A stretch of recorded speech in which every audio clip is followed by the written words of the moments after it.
अर्थात आत्मा में अहम, लेकिन वो आत्मा ही लापता हो तो फिर अहम किस में होगा। ये स्थिति हमारी अनादिकाल से रही और आज भी इसी स्थिति में से हम गुजर रहे हैं। इतनी अनमोल गाथाएं, इतनी बहुमूल्य गाथाएं कि जो शुद्धात्मा को हमारी हथेली पर रख देती हैं, उसकी सिद्धि करके तर्क से और युक्ति से। लेकिन हम केवल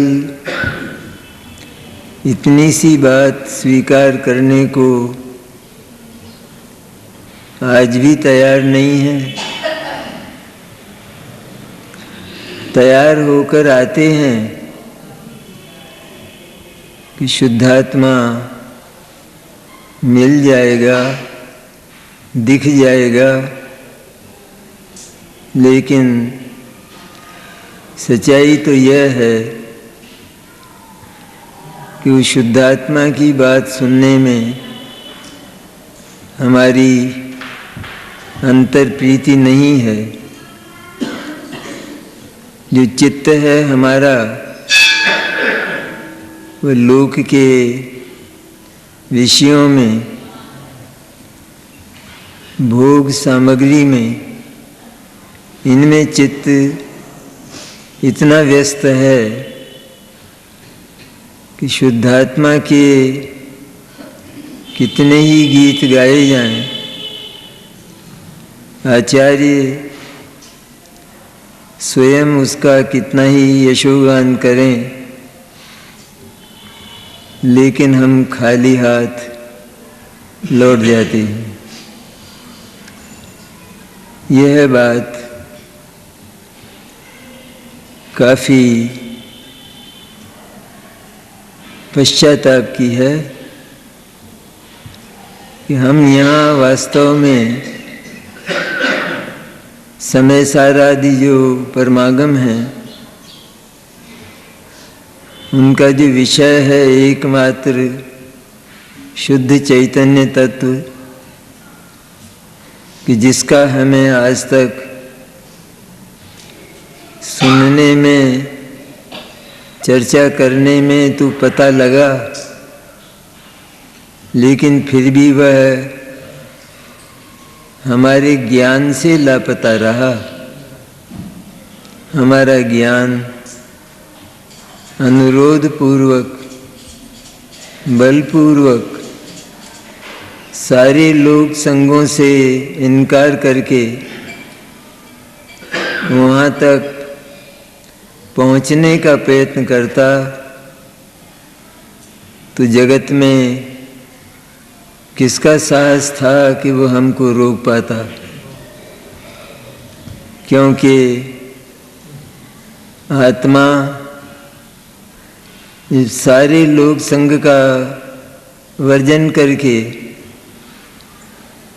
और अपने उपयोग की, अपने शुद्ध ज्ञान की, भाव शुद्ध ज्ञान की तूफानी चाल से शुद्धात्मा के निकट जाकर शुद्धात्मा को अपने भीतर आत्मसात करने के लिए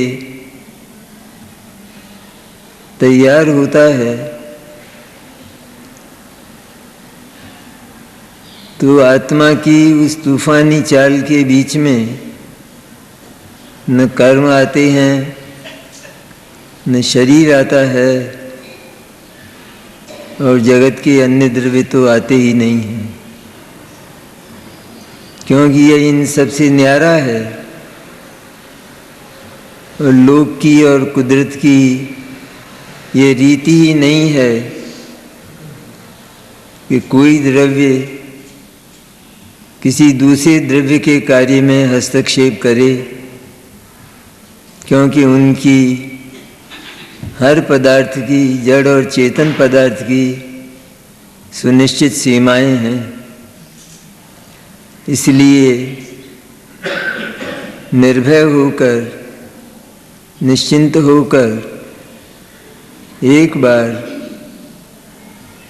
उस ध्रुव चैतन्य को, शुद्ध चैतन्य तत्व को पाने के लिए यदि हम वास्तव में कटिबद्ध हुए तो निश्चित ही हमारा ये भाव वरदान बन जाएगा, सफल हो जाएगा। ये गाथा सम्यक दर्शन की गाथा है। सम्यक दर्शन किस विधि से होता है, उसका अर्थ यह है कि यदि हमें वर्तमान में सम्यक दर्शन नहीं है, आत्मानुभूति नहीं है, तो उसका अर्थ ये होता है कि हमने उसकी प्राप्ति के लिए अब तक जिस विधि को स्वीकार किया वो विधि सम्यक दर्शन की विधि नहीं थी, और आचार्य हमको करवट देकर वो विधि हमारी हथेली पर रखना चाहते हैं। दो ही बात है, आत्मा द्रव्य पर्याय स्वरूप पदार्थ है, इतना ही तो है ना। और श्रद्धा ज्ञान चारित्र उसके मूल धर्म हैं, अचेतन से पृथक। ये भी हमारे अनुभव में प्रति समय आता है कि श्रद्धा नाम का धर्म, श्रद्धा नाम का गुण, शक्ति वो आत्मा के भीतर है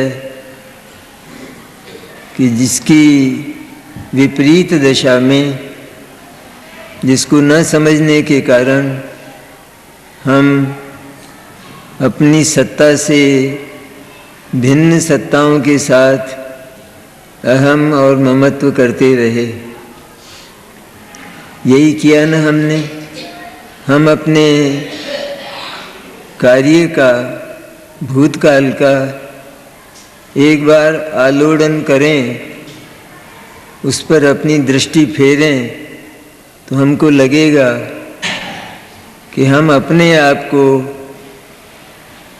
वर्तमान में जो दिखाई देते हैं, जैसा दिखाई देता है, ठीक उसी दशा रूप, उसी अवस्था रूप पूरे के पूरे स्वीकार करते हैं।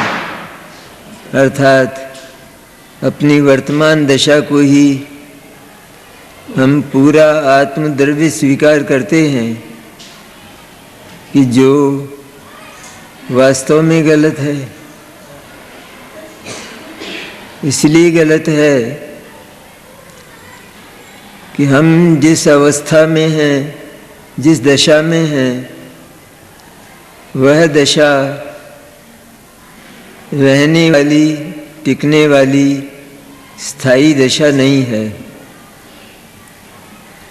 और उस नहीं टिकने वाली अस्थायी दशा के साथ यदि हम श्रद्धा का ममत्व स्थापित करेंगे, अर्थात श्रद्धा उस वर्तमान दशा को, मनुष्यादि दशाओं को, मोह राग द्वेषादि परिणामों को, पुद्गल धर्म अधर्म आकाश काल और अन्य जीवों को, यदि इनमें हम अहम करते रहे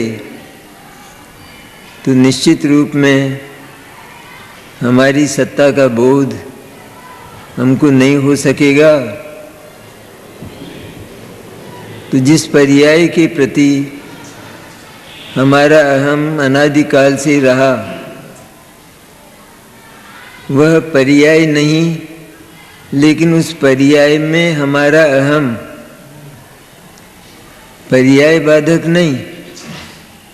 पर्याय तो अनंत गुणों की अनंत होती हैं प्रति समय, तो पर्याय तो भले अपने स्थान पर हों, तो पर्याय को तो हम एक को रखें, लेकिन उस पर्याय के प्रति होने वाला श्रद्धा का जो अहम है वह पद पद पर टूटता है, पद पद पर नष्ट होता है, पद पद पर वह मौत का अनुभव करता है और मौत के अनुभव में आकुलता होती है। इसलिए आचार्य कहते हैं कि पर्याय भले ही द्रव्य की हो और द्रव्य के साथ ही रहती हो, लेकिन पदार्थ का वह अवयव ऐसा नाजुक है, इतना नाजुक है कि वो एक ही क्षण रहता है और दूसरे क्षण चला जाता है। ऐसा जो नाजुक अवयव है, उस नाजुक अवयव के साथ यदि हमने अपना अहम स्थापित करके ये माना कि यह मैं मोही जीव हूँ, यह मैं रागी और द्वेषी जीव हूँ, मैं मनुष्य जीव हूँ, तिर्यंच जीव हूँ, ये यदि हमने माना तो आकुलता का अंत कभी होने वाला नहीं है, होगा ही नहीं कभी।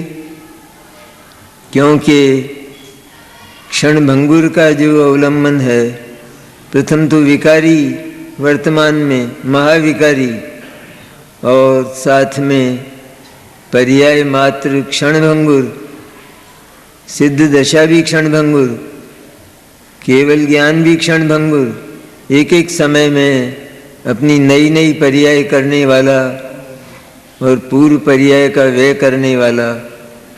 इस प्रकार की जो अवस्थाएं हैं, पर्याय हैं, उन वे पर्याय हमें कभी भी स्थायी सहारा नहीं दे सकती। और आगम की आज्ञा तो है ही, लेकिन हमारा मनोविज्ञान भी है कि हम स्थायी सहारा चाहते हैं। हम रोग को स्थायी रूप में मिटाना चाहते हैं, टेम्परेरी नहीं, अल्पावधि नहीं, लेकिन स्थायी रूप में मिटाना चाहते हैं। इसलिए क्षणभंगुर हमको अवलंबन नहीं दे सकता। इसका चित्रण इस पहले पैराग्राफ में करके आचार्य ने उस शुद्ध आत्मा की सत्ता की स्थापना की है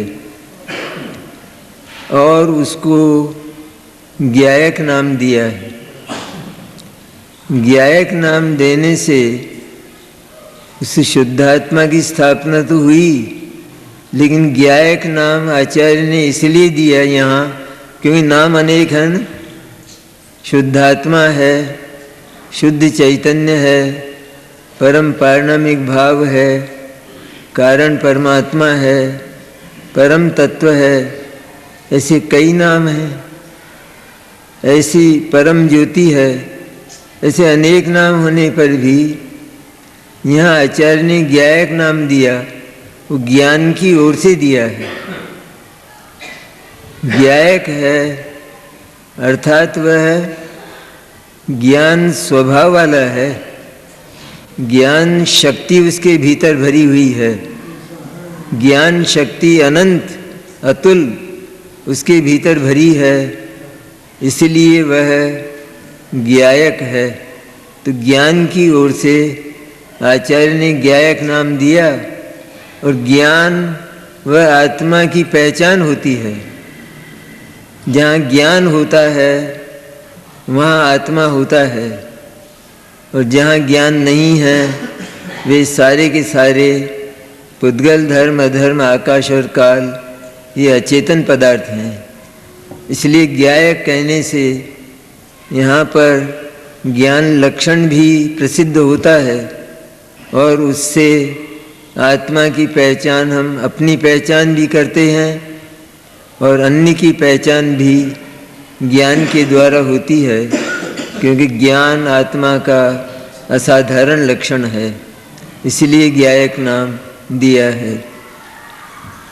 तो जितनी भी क्षणभंगुर दशाएं हैं, लोक की रीति से अगर हम देखें तो क्षणभंगुरता हमको वास्तव में पसंद मन से भी नहीं आती है। स्थायित्व हम चाहते हैं हर चीज़ का। हमारे पास जो पैसा आता है तो हम उस पैसे के लिए क्या यह चाहते हैं कि ये थोड़े समय रहे और दूसरे दिन ये नोट आंधी में उड़ जाएं? क्या हम ये चाहते हैं, या ये चाहते हैं कि ये स्थायी रूप से मेरे पास रहे? इसलिए स्थायित्व आत्मा का एक मनोविज्ञान भी है, और उस स्थायित्व के लिए आचार्य ने स्थायी ज्ञायक के रूप में यहाँ पर आत्मा की स्थापना की। इसका अर्थ ये हुआ कि जितने भी अस्थायी तत्व हैं वे अहम करने लायक और ममत्व करने लायक नहीं हैं। एक बालक पैदा हुआ और ज्योतिषी को उस बालक का जो भविष्य है वो दिखाया, तो ज्योतिषी ने कहा कि बालक बहुत भाग्यशाली है, ये बहुत सुयोग्य है और इसका तो राजयोग है, इसकी रेखाओं में राजयोग है, राजा बनने जैसा है। ये सब बातें तो हैं, लेकिन एक बात और है कि यह आज पैदा हुआ है और कल समाप्त हो जाएगा। तो क्या हम ज्योतिषी की उतनी कही हुई बातों को लेकर उस बालक के संबंध में ये विश्वास करेंगे कि ये बालक राजयोगी बनकर हमको कमा कर खिलाएगा? क्या ये विश्वास, क्या ये हम उस अपने बालक को, अपने यहाँ अपने उदर से जो पैदा हुआ है उस बालक को क्या हम ये अहम ट्रांसफ़र करने को तैयार हैं? उस बालक को ये अहम और ये ममत्व देने को तैयार हैं? बल्कि हम निराश होकर, अत्यंत निराश होकर लौटेंगे और कहेंगे हमारे भाग्य में ही नहीं है, निराश हो जाएंगे। आशा तो तब होती कि जब वह बालक बड़ी उम्र वाला और स्थायी रूप से राजयोगी होता तो वो हमारा निर्वाह कर पाता, लेकिन ये सब बात नहीं है। इसी तरह यहाँ आचार्य कहते हैं, छठी गाथा वास्तव में इसका समय सार का प्राण है। यहीं से एक प्रश्न के उत्तर में, प्रश्न भी कैसा है कि भगवान आत्मा, आपने आत्मा की जो चर्चा शुरू की है उसमें आत्मा को शुद्ध कहा है, अपने से एकमेक और पर से न्यारा, अन्य से न्यारा, ऐसा एकत्व विभक्त उसको कहा है। तो उस एकत्व विभक्त आत्मा अर्थात शुद्ध आत्मा, क्योंकि जो पर के साथ मिलावट को प्राप्त नहीं होता और जिसमें परिणमन नहीं होता तो वो कभी भी विकारी नहीं हो सकता। ये वस्तु के संबंध में ये दो बातें विशेष रूप से याद रखने की। आत्मा जिसको ज्ञायक के रूप में स्थापित किया है तो वह शुद्ध क्यों है? वह शुद्ध इसलिए है कि उसमें किसी दूसरे की मिलावट नहीं है।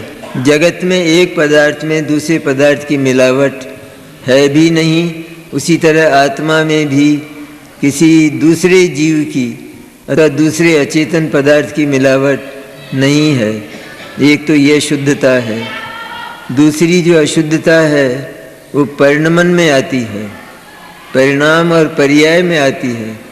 आत्मा जो शुद्ध आत्मा है पर से संपर्क रहित, ऐसे शुद्ध आत्मा में पर्याय नहीं होती है, क्योंकि हमने इस बात की चर्चा की थी कि पर्याय पहले आत्मा को अशुद्ध मानती आई, मनुष्य तिर्यंच देव नारकी मानती आई, मोही रागी द्वेषी मानती आई। तो ये तो मानती आई, लेकिन जिसके संबंध में इसने ये बात मानी वो ऐसा था या नहीं, वो होना चाहिए ना, अन्यथा ये मानना कहाँ से होगा। तो आत्मा शुद्ध है माना अनादि से है, क्योंकि ये बात अनादि से चली आई ना कि हम वर्तमान दशाओं को ही, पर्याय को ही आत्मा मानते आए। ये बात अनादि से है ना, सदा से ही है ना। आत्मा मानते तो आए, आत्मा माना तो सही, ये तो श्रद्धा का धर्म ही है, ये तो श्रद्धा का स्वभाव ही है कि वो जिसको मानता है, जिसको मानती है वो आत्मा ही मानती है। आत्मा मानकर ही अहम करती है, चाहे वो पर्याय ही हो अथवा वो परद्रव्य ही हो, लेकिन वो आत्मा ही मानती है। तो आत्मा तो हमने माना, लेकिन वो जैसा था, क्योंकि जब हमने अपने ज्ञान को उसके पास ले जाकर देखा तो वो मनुष्य भी नहीं था, वो देव भी नहीं था, वो नारकी तिर्यंच भी नहीं था, वो मोह रागी द्वेषी भी नहीं था, क्योंकि उसमें पर्याय होती नहीं। तो जिसमें पर्याय नहीं होती वो मोही रागी द्वेषी कैसे होगा। और जिसमें दूसरे पदार्थ का संपर्क नहीं होता तो वो मनुष्य शरीर वाला, तिर्यंच शरीर वाला, देव शरीर वाला, ये वो कैसे होगा। इस तरह वो आत्मा सबसे संपर्क रहित और परिणाम मात्र से रहित शुद्ध आत्मा है। ऐसे शुद्ध आत्मा के संबंध में किए गए प्रश्न का उत्तर आचार्य छठी गाथा में दे रहे हैं। छठी गाथा है, न विहोदिया पमत्तो न पमत्तो जान गोदुजो भावो एवं भणन्ति शुद्धम नादो जो सोदुसो चैव।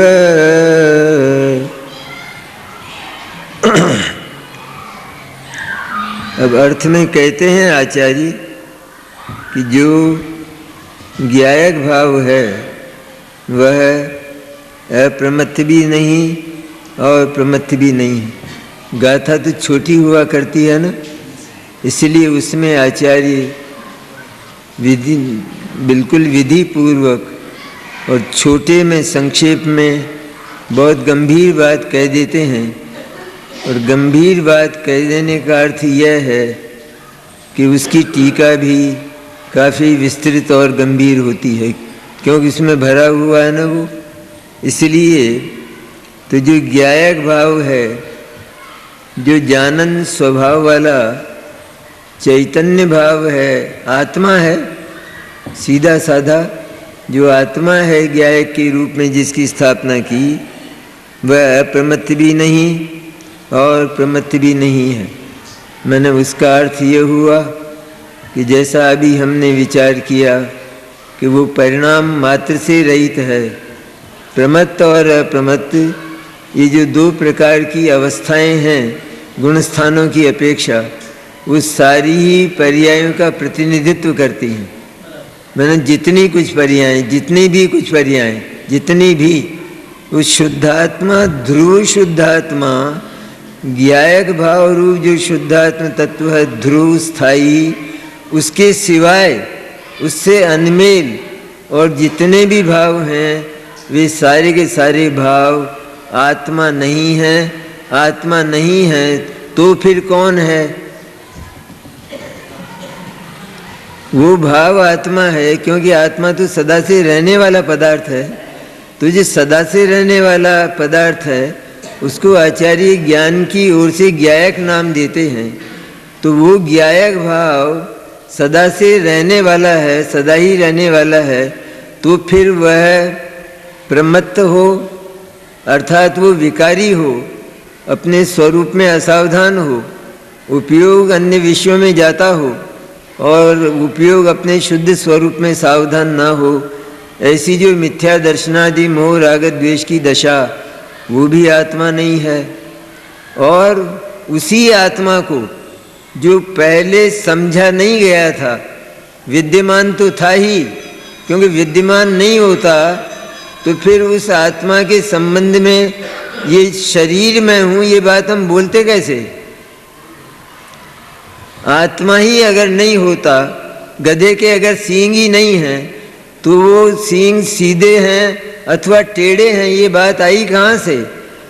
तो जब अगर आत्मा ही नहीं है तो फिर आत्मा के संबंध में होने वाली सारी ही बातें वे सब की सब कल्पित होंगी। इसलिए सबसे पहले आत्मा तो है, ये बात तो श्रद्धा ने स्वीकार की, लेकिन वो जैसा है, स्थायी है, ध्रुव है, अनादि अनंत है, ये ऐसा होता हुआ उस श्रद्धा ने उसको स्वीकार नहीं किया, किंतु और स्वीकार किया।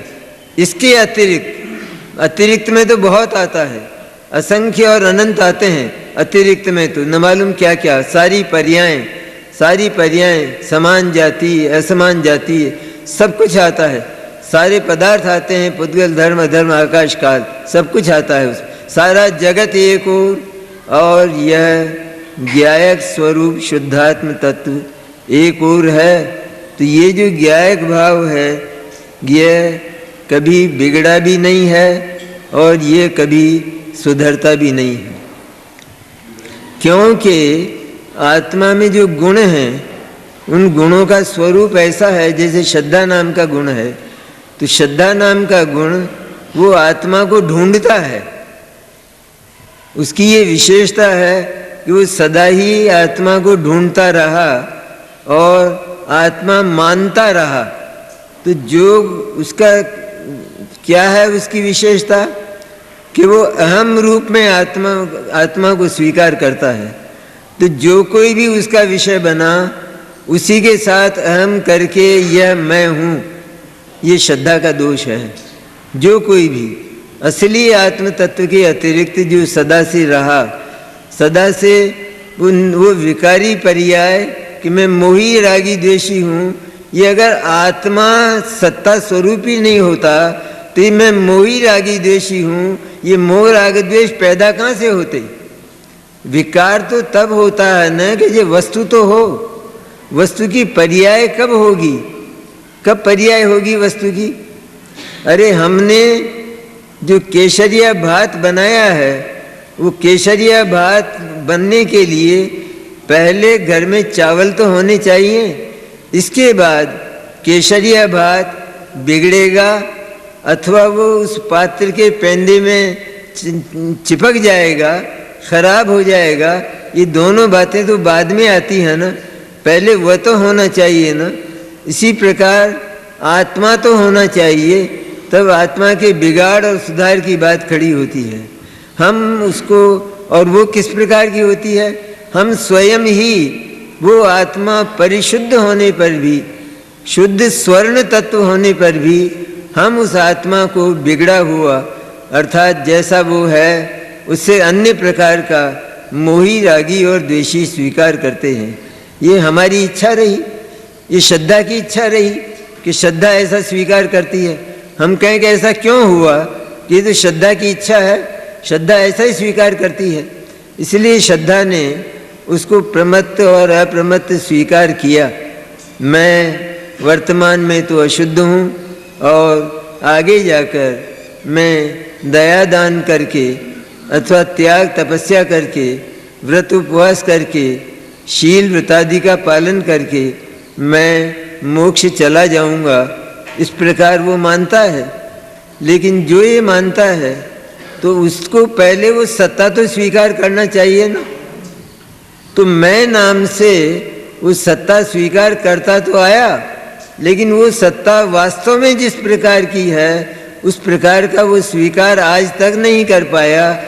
आचार्य देव की करुणा यह है कि वो उस सत्ता को, उस सत्ता का निरूपण करके, उस सत्ता का विवेचन करके उसको हमारी हथेली पर रख देना चाहते हैं। आचार्य की जो प्रयत्न है वो तो इस तरह का है। सचमुच समय सार का, सारे ही समय सार का प्रयत्न यह है कि वो आत्मा को जैसे हथेली पर रख देना चाहता हो, लेकिन उस हथेली पर रखे जाने वाले आत्मा से भी इनकार करने वाला वो कितना अपराधी होता होगा, कितना अपराधी होता होगा। इसलिए यहाँ आत्मा प्रमत्त भी नहीं है, ज्ञायक भाव प्रमत्त भी नहीं है और अप्रमत्त भी नहीं, इस प्रकार उसे शुद्ध कहते हैं। क्या कहते हैं आचार्य कि विकारी पर्याय, मोह राग द्वेष की पर्याय वो तो आत्मा में मिलने लायक है ही नहीं, लेकिन मोह राग द्वेष का अभाव होकर जो निर्मल पर्याय प्रकट होती है, वो निर्मल पर्याय भी उस आत्मा को शुद्ध जानती हुई प्रकट होती है, शुद्ध बनाती हुई प्रकट नहीं होती। उस आत्मा में शुद्धता लाती हुई प्रकट नहीं होती, क्योंकि वो आत्मा तो पहले से ही है ना, अनादि से ही, और वो पर के संपर्क रहित और परिणाम रहित है, इसलिए वो ध्रुवता से शुद्ध है। ध्रुव होने के कारण वो शुद्ध है, उसमें कभी भी विकार संभव ही नहीं है। आत्मा को विकारी बनाने की चेष्टा करे तो ये बात सर्वथा असंभव है, क्योंकि वो स्वरूप से ही शुद्ध है, उसकी शुद्धता को कभी आँच नहीं आ सकती है। इसलिए आत्मा को वास्तव में एक महत्वपूर्ण बात है कि मिथ्या दर्शन के लिए भी आत्मा को शुद्ध होना चाहिए। मिथ्या दृष्टि होने के लिए भी आत्मा को शुद्ध होना चाहिए। कैसे होना चाहिए कि मैं मिथ्या दृष्टि हूँ, तो आत्मा जो वास्तविक सत्ता स्वरूप चीज़ है वो तो मिथ्या दृष्टि नहीं आता, शरीर नहीं है, मिथ्या दृष्टि नहीं है। मैंने मोह राग द्वेष नहीं है, और मोह राग द्वेष जिसके साथ एकत्व करते हैं वो शरीर नहीं है, तो वो शरीर आत्मा नहीं है। तो उसके लिए जो आत्मा शुद्ध है, एकदम मोह राग द्वेष से रहित और शरीर आदि से रहित, तो वो आत्मा शुद्ध है। उस शुद्धता से इनकार करने का नाम मिथ्या दर्शन है, उस शुद्धता से नकार करने का नाम मिथ्या दर्शन है, उस आत्मा को शुद्ध न मानने का नाम मिथ्या दर्शन है। आत्मा को अशुद्धता से शुद्धता से अशुद्ध कर देने वाला मिथ्या दर्शन नहीं। मिथ्या दर्शन वो आत्मा को अशुद्ध नहीं करता, वो तो कथन शैलियाँ हैं व्यवहार की जो जिनवाणी में आती हैं कि मिथ्या दर्शन से आत्मा अशुद्ध है, वो पर्याय की ओर से बात कही जाती है। वो भी कही जाती है क्योंकि वो भी एक घटना है पर्याय की, इसलिए कही जाती है। लेकिन वास्तव में देखा जाए तो मिथ्या दर्शन आत्मा को अशुद्ध नहीं करता, वरन शुद्ध आत्मा को अशुद्ध मानना, इसका नाम मिथ्या दर्शन है। तो शुद्ध आत्मा तो रहा ना, मिथ्या दर्शन से न्यारा रहा या नहीं रहा? मिथ्या दर्शन से न्यारा इसलिए रहा, ये तो बिल्कुल ही उसके संबंध में झूठ बोल रहा है, बिल्कुल ही उसके संबंध में नकार कर रहा है, और वो विद्यमान है। क्योंकि वो विद्यमान ना हो तो ये कैसे बोलता कि मैं मिथ्या दृष्टि हूँ? ये बोलता कैसे ही वो अगर विद्यमान नहीं होता? क्योंकि इसने बोला उस आत्मा के संबंध में ही है, लेकिन आत्मा के संबंध में बोलते हुए भी इसके ज्ञान ने और इसकी श्रद्धा ने उस आत्मा के निकट जाकर उस आत्मा को आज तक देखा ही नहीं। इसलिए घंटा घर के गजट की तरह, लोक की भ्रांति की तरह ये भी ये मानता आया कि मैं तो अज्ञानी हूँ, मैं तो दुखी हूँ, मैं तो वर्तमान में पीड़ित हूँ, मैं तो अनेक रोगों से पीड़ित हूँ। इस प्रकार आदि व्याधि उपाधियों से ग्रस्त इसने आत्मा को माना, और वो आत्मा तो बिल्कुल नग्न दिगंबर है। कहाँ है दिगंबर धर्म अपना? हम दिगंबरत्व को एक संप्रदाय कहते हैं, एक धर्म कहते हैं। जिनवाणी तो ये कहती है कि दिगंबरत्व वो तो कुदरत का धर्म है, क्योंकि हर पदार्थ नंगा है। आत्मा भी नग्न है, पुद्गल भी नग्न है, धर्म भी नग्न है, अधर्म भी नग्न है, आकाश भी नग्न है और काल भी नग्न है। कौन है कि जो इसके साथ में और है? कौन है इसके साथ में? पुद्गल, धर्म, अधर्म, आकाश, काल और जीव के साथ जगत का कोई पदार्थ है ही नहीं, क्योंकि ये परस्पर सर्व संबंधों से रहित हैं। इसलिए ये सृष्टि ही दिगंबर है, और सृष्टि की दिगंबरता को, सृष्टि के दिगंबरत्व को घोषित करने वाला जो दर्शन है उसको जैन दर्शन कहते हैं, उसको दिगंबर दर्शन कहते हैं। इसलिए ये तो कुदरत का धर्म है। ये वास्तव में कहाँ तीर्थंकरों ने और बड़े बड़े ज्ञानियों ने तो केवल विवेचन किया, केवल बताया आत्मा का और जगत के दूसरे पदार्थों का विवेचन भी इसलिए किया कि दूसरे पदार्थ आत्मा के न होने पर भी और आत्मा से सर्वथा भिन्न होने पर भी आत्मा उनके साथ अहम करता रहा, एकत्व करता रहा। तो एकत्व तुड़ाने के लिए हमने दूसरे पदार्थ की बात की, न कि उन दूसरे पदार्थों को जानने के लिए कि पुद्गल धर्म धर्म आकाश काल इस जगत में है। इतनी सी बात से काम नहीं चलता है। पुद्गल धर्म धर्म आकाश काल इस जगत में है और अन्य जीव भी हैं, लेकिन वो मैं नहीं हूँ और मेरे नहीं हैं। ज्ञान यहाँ आकर ठहरता है। ज्ञान सदाई हे और उपादेय को लेकर चलता है। तो हे और उपादेय की जो विशेषता है वो सदा से ही ज्ञान में रही है। इसलिए पुद्गल धर्म धर्म आकाश काल की सत्ता मात्र को जानना, इसका नाम ज्ञान नहीं है। ज्ञान तो वो है कि जो ये माने कि जगत में ये अन्य जीव और पुद्गल धर्म धर्म आकाश काल हैं, लेकिन वे मेरे नहीं हैं। उनका अणुमात्र भी मेरा नहीं है, मेरा रंच मात्र भी उनसे संबंध नहीं है, और उनका मेरे साथ रंच मात्र भी संबंध नहीं है। जब संबंध नहीं है तो कर्ता कर्म भाव कहाँ से आया? इसलिए मैं उनका कर्ता भी नहीं हूँ और वे भी मेरे संबंधी नहीं है। तो कर्ता में तो स्वामित्व होता है, कर्ता में तो व्यापक भाव होता है। तो आत्मा तो ध्रुव रहता है। आत्मा कभी पिघलता नहीं, आत्मा कभी स्खलित नहीं होता। ध्रुव जो है वो कभी स्खलित नहीं होता है, और ज्ञायक जो है वो ध्रुव भाव है, सदा से चला आया और सदा रहने वाला भाव है। इसलिए वो भाव कभी भी स्खलित नहीं होता, पिघलता नहीं, द्रवित नहीं होता। द्रवित होकर अन्य पदार्थ में मिल जाए अथवा अन्य को अपने में मिला ले और मोह राग द्वेष रूप परिणाम वाला हो जाए अथवा वो वीतराग परिणाम वाला हो जाए, ये भी नहीं हो सकता है, ये भी नहीं होगा। मोही रागी द्वेषी तो आत्मा हुआ ही नहीं, क्योंकि मोह राग द्वेष आत्मा के संबंध में उल्टी बात करते हैं, आत्मा को उल्टा नहीं करते। आत्मा की स्थिति तो ऐसी ध्रुव है, हर पदार्थ की स्थिति, हर एक ही पदार्थ की स्थिति। उसी तरह आत्मा की स्थिति तो ऐसी ध्रुव है कि उसमें कभी कोई फर्क पड़ ही नहीं सकता। वो अनादि से जैसा है वैसा अनंत काल तक वह रहने वाला है।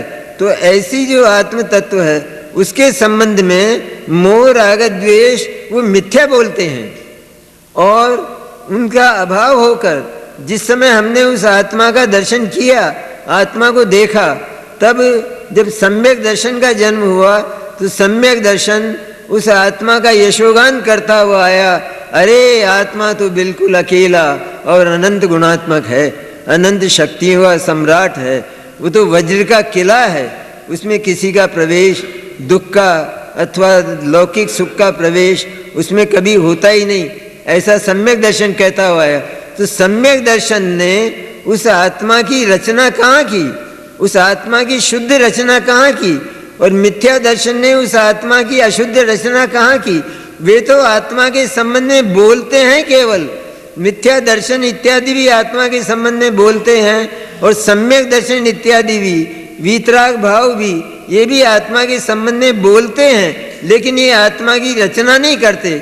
इसलिए ये आत्मा से अलग ही सिद्ध हो गए और आत्मा इनसे भिन्न सिद्ध हो जाता है। ये दशाएं नई आई और चली गई, जो नया आता है वो चला ही जाता है। घड़ी की सुई जो चलती है, जो चलने वाली है, तो वो बिल्कुल चला करती है, एक के बाद दूसरा पॉइंट, दूसरे के बाद तीसरा पॉइंट, इस तरह चलना उसका काम है।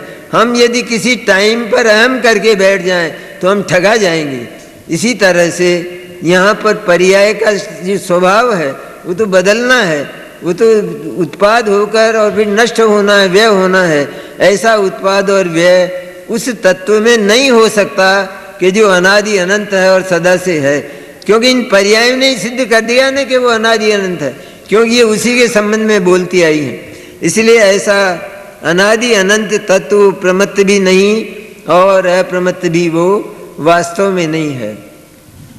प्रमत्त भी नहीं हूँ मैं, अप्रमत्त भी नहीं हूँ, मैं तो एक ज्ञायक भाव हूँ, ऐसा जिसने नहीं जाना, अर्थात जिसने आत्मदर्शन नहीं किया, ऐसा आत्मदर्शन नहीं करने वाला जीव यदि ये मानता है कि वर्तमान में तो मैं संसारी हूँ, वर्तमान में तो मैं मोह राग द्वेष से अशुद्ध हूँ और प्रयत्न करके पुरुषार्थ करके मैं मोक्ष चला जाऊँगा, तो मेरा मोक्ष हो जाएगा, ऐसा जो जीव मानता है कि मैं त्याग और तपस्या करके और इन मिथ्या दर्शनादि को छोड़कर और मैं मोक्ष पालूंगा, ऐसा मोक्ष पाने की इच्छा रखने वाला अथवा मोक्ष की बात करने वाला, मोक्ष तत्व की बात करने वाला वो जीव शरीर को आत्मा मानने वाला जैसा मिथ्या दृष्टि है। आत्मदर्शन के बिना अगर वो बोलता है, आत्मा का जब दर्शन किया तो उसने ये देखा कि आत्मा जब बंधा ही नहीं, उसमें बंधन ही नहीं हुआ, तो फिर बंधन टूटेगा कैसे? बंधन का टूटना उसका नाम अप्रमत्त दशा, उसका नाम मोक्ष दशा। तो जब वो प्रमत्त ही नहीं हुआ, अर्थात उसमें अशुद्धता आई नहीं, तो फिर वो शुद्ध कैसे होगा? नई शुद्धता उसमें कैसे आएगी? इसलिए वो वास्तव में अत्यंत शुद्ध है, ऐसा वो ज्ञायक भाव है। इस प्रकार इसे शुद्ध कहते हैं। कैसे शुद्ध कहा आचार्य ने? कितनी ऊंची कही है बात कि जो प्रमत्त दशा, विकारी दशा, वो तो आत्मा है ही नहीं, मोह राग द्वेष की दशा तो, लेकिन मोह राग द्वेष का अभाव होकर उत्पन्न होने वाली जो सिद्ध दशाएं हैं वो भी आत्मा नहीं है। यदि हम उन मोह राग द्वेष की दशाओं के साथ उन सिद्ध दशाओं के साथ आत्मा को मिलाते हैं तो आचार्य कहते हैं कि वह अशुद्ध हो जाएगा। अशुद्ध दशाओं से मिलाकर अगर हम देखते हैं तब तो वो हमें अशुद्ध दिखाई देता ही है और हम कहते हैं कि हम मोही हैं। लेकिन शुद्ध दशाएं, सिद्ध दशाएं, पवित्र दशाएं, उन पवित्र दशाओं को भी यदि हम आत्मा के साथ मिलावें तो वो भाव क्षणभंगुर होने के कारण, अनित्य होने के कारण, आत्मा के साथ और आत्मा नित्य होने के कारण, स्थायी और ध्रुव होने के कारण ये दोनों भाव मिलेंगे कैसे? आचार्य यहाँ ये कहते हैं कि यदि ये दोनों भाव मिल जाते हैं तो वो अशुद्ध हो जाता है। ये दोनों भाव अगर मिल जाएं तो आत्मा अशुद्ध हो जाएगा। जैसे दूध है, शुद्ध दूध है और शुद्ध पानी है, दोनों को हमने मिला दिया तो क्या हुआ? और दोनों हम अगर मान लीजिए, हम ऐसा मान लें कि मिल गए, दोनों मिल गए, तो शुद्ध रहे या अशुद्ध रहे? अशुद्ध हो गए। दोनों शुद्ध थे ना, दूध भी शुद्ध था और पानी भी शुद्ध था, दोनों शुद्ध थे। दोनों को हमने मिलाया तो अशुद्धता पैदा हुई। इसी तरह यहाँ पर अनित्य पर्याय, चाहे वो विकारी हो अथवा निर्विकारी हो, और ध्रुव शुद्ध आत्म तत्व सदा का शुद्ध होने वाला नहीं और शुद्धता कभी बिगड़ने वाली नहीं, ऐसी ध्रुव जिसकी शुद्धता है, ऐसा जो शुद्ध चैतन्य है वह अनित्य दशा के साथ मिलकर कभी भी अनित्य हो जाएगा। अगर हम उसे अनित्य दशा के साथ मिलाने की चेष्टा करेंगे तो अनित्य होकर उसका नाश हो जाएगा। पर हम ये देखते हैं कि आत्मा तो आज भी मौजूद है और अनादि काल से था, क्योंकि वो किसी का बनाया हुआ नहीं है, इसलिए वह शुद्ध ही है, शुद्ध ही है और अनादि अनंत ध्रुव ही है। ऐसे जो आत्मा आत्म तत्व है वो कभी अशुद्ध होता नहीं है, इसलिए उसे शुद्ध कहते हैं। ये कहा है आज, इसलिए उसे शुद्ध कहते हैं, क्योंकि आत्मा के साथ कोई भी क्षणभंगुर पर्याय मिलती नहीं है, इसलिए आत्मा शुद्ध रहता है। अगर शुद्ध पर्याय भी आत्मा के साथ मिल जाए तो आत्मा अशुद्ध हो जाएगा, क्षणभंगुर हो जाएगा और क्षणभंगुर होकर उसका विनाश हो जाएगा। इसलिए ध्रुव ज्ञायक तत्व को अपने सिर पर रखकर, और पर्याय भले ही शुद्ध हों, शुद्ध होने पर भी वे तो उस बालक की तरह हैं कि जो भाग्यशाली तो है लेकिन कल ही जिसका अंत होने वाला है। इसी तरह केवल ज्ञान की दशा भी भाग्यशाली तो है लेकिन वो तो एक क्षण के बाद ही समाप्त हो जाने वाली है। ऐसी केवल ज्ञान की दशा को भी यदि उस ज्ञायक के साथ मिलाया जाएगा तो ज्ञायक अशुद्ध हो जाएगा। इसलिए शुद्ध और अशुद्ध दोनों प्रकार की दशाओं से, प्रमत्त और अप्रमत्त दोनों प्रकार की दशाओं से पार मैं ज्ञायक तत्व हूँ, यह बात यदि हम एक बार भी जीवन में स्वीकार करें तो सम्यक दर्शन बिल्कुल दूर नहीं रहता है। इसी का नाम सम्यक दर्शन है।